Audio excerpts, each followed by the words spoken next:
It was like, I have all of this love. You should be happy, but I'm still missing that one thing.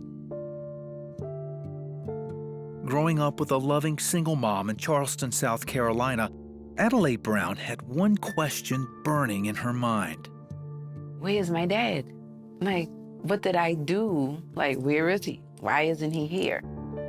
Adelaide was a toddler when her parents broke up, her father becoming at once a stranger she'd rarely hear from. And despite her best efforts to become the perfect daughter, it was never enough to earn his love and attention. Maybe if I can be happier or prettier or smarter, if I can not mess up so much, he'll come around. I developed that conclusion that something must be inherently, like innately wrong with me. Then, when Adelaide was in the 6th grade, her mom started dating an emotionally abusive man. He not only commanded her mom's attention, he led her back into drugs after she had been clean for several years. He was being manipulative, like trying to pull my mom and I apart. I just got angry.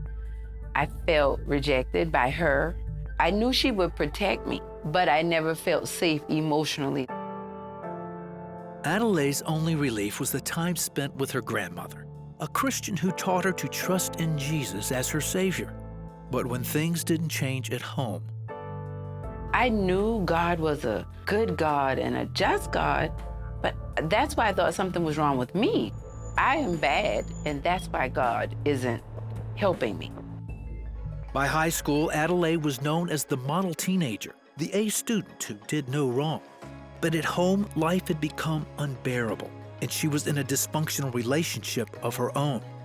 So at 17, she moved out, and 2 months later, she was pregnant. I just felt like I was slipping because I was the girl who was the all-A student. You're not the girl that gets pregnant. You're a good girl. Despite the stigma and shame, Adelaide pressed on and finished high school, got a job, and began putting herself through college, all while raising her daughter and caught in an unhealthy relationship. But her hard work and sacrifice still didn't bring what she needed most. Deep down inside, I'm like, for what?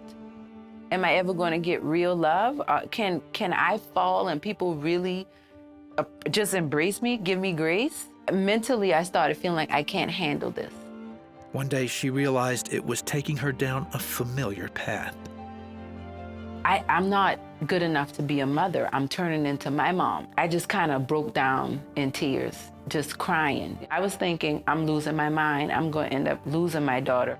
My mind was spiraling just that fast. I was like, I'm losing it. Like, I can't get it together.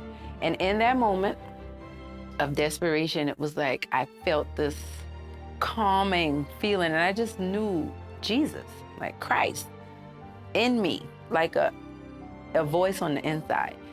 And it was like, it's gonna be okay. And from that day on, I started pursuing him. Adelaide would spend years going to church, Bible studies, and prayer meetings, and doing all the right things, trying to get closer to God. I'm still not good enough. I'm not getting the feeling I was looking for. I'm not getting the peace. I'm not looking in the mirror and liking what I'm seeing.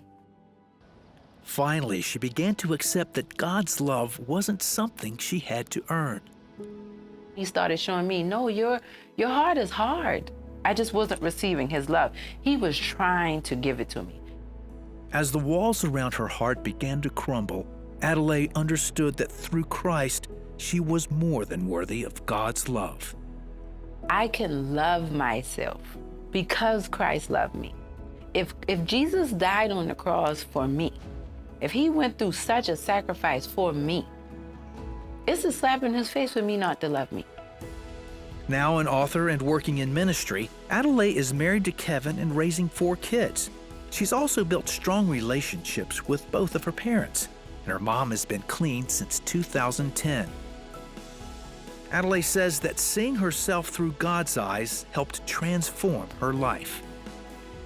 Only Christ could have done that.